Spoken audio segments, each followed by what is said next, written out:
Stop scrolling. This is important. You are being watched right now. And you have no idea how deep it goes.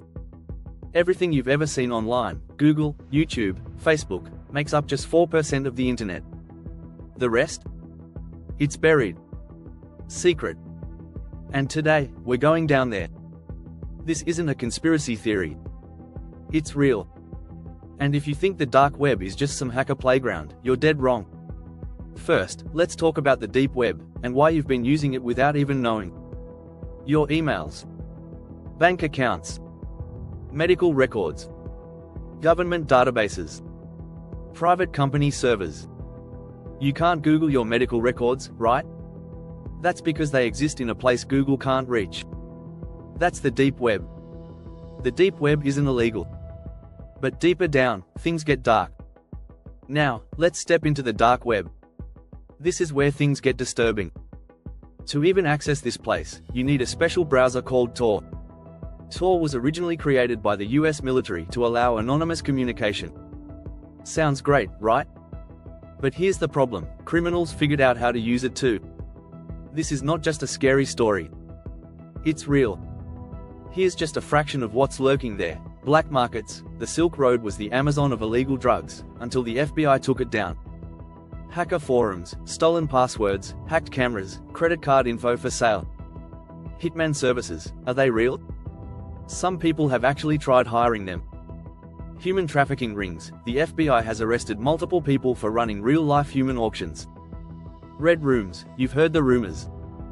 Pay to watch live streams of unthinkable things. And the worst part?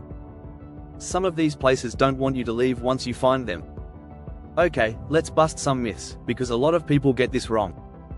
The dark web is all illegal. False. Some people use it for journalism, whistleblowing, and avoiding censorship. Just visiting will get you arrested. No, but if you stumble into something illegal, law enforcement can track you. The government can't touch it. Wrong. The FBI has already taken down major sites like Silk Road and Alpha Bay. Now, here's where things get even scarier. Let's talk about the hidden dangers of just being on the dark web. First, malware. The dark web is like a war zone of cybercrime. Clicking the wrong link can infect your computer instantly. Keyloggers, Trojans, ransomware, you name it. Hackers don't just sell stolen data, they also create the viruses that steal it. Then there's identity exposure. Think you're anonymous? Think again. If you don't take extreme precautions, you could leave behind digital breadcrumbs that lead right back to you. One wrong move, one unprotected connection, and suddenly your IP address is out there for the world to see. And that's just the tech side of the dangers. There are psychological dangers too. Because some things cannot be unseen. There are forums filled with disturbing, horrifying content. People claim to have seen things on the dark web that haunt them for life. We're talking real crime footage, secret experiments, and so-called elite groups who trade in pure nightmare fuel.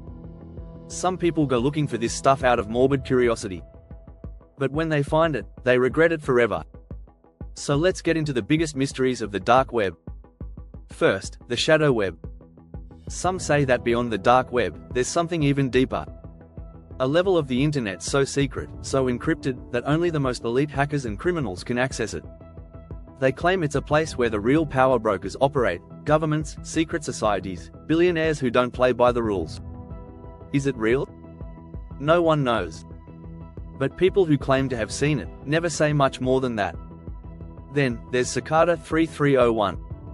A bizarre, complex puzzle that first appeared on the internet in 2012. It was an elaborate cryptographic challenge, supposedly designed to recruit the smartest minds in the world. But for what? No one knows. Some believe it was a government recruitment tool. Others think it was created by a secret hacker organization.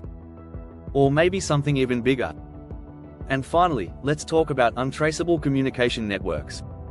Some believe that terrorist groups, high-level criminals, and intelligence agencies use the dark web to communicate in ways that can never be intercepted. It's the perfect way to operate in total secrecy.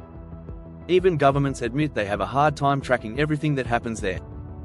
But here's the real question: if the dark web is so dangerous, so criminal, and so impossible to control, why does it still exist? The answer? Because it's also necessary. The same tools that criminals use to hide from the government? They're also used by activists, journalists, and people living under oppressive regimes who need to get the truth out without risking their lives. The dark web isn't just a playground for crime, it's also a weapon against censorship. So after hearing all this, should you visit the dark web? The truth is, most people who go looking for it have no idea what they're doing. One wrong click, and you could expose your identity. Get hacked instantly. See something that will haunt you forever. And worst of all, you might get noticed by the very people who don't want you there. So my advice? Unless you have a really good reason, just don't. The deep web is just a tool. But the dark web? That's something else entirely. It's where anonymity meets the unknown, and sometimes, the deepest human darkness. But hey, if you want to hear even crazier stories from the dark web, hit the like button, subscribe, and let me know in the comments. You won't believe what's coming next.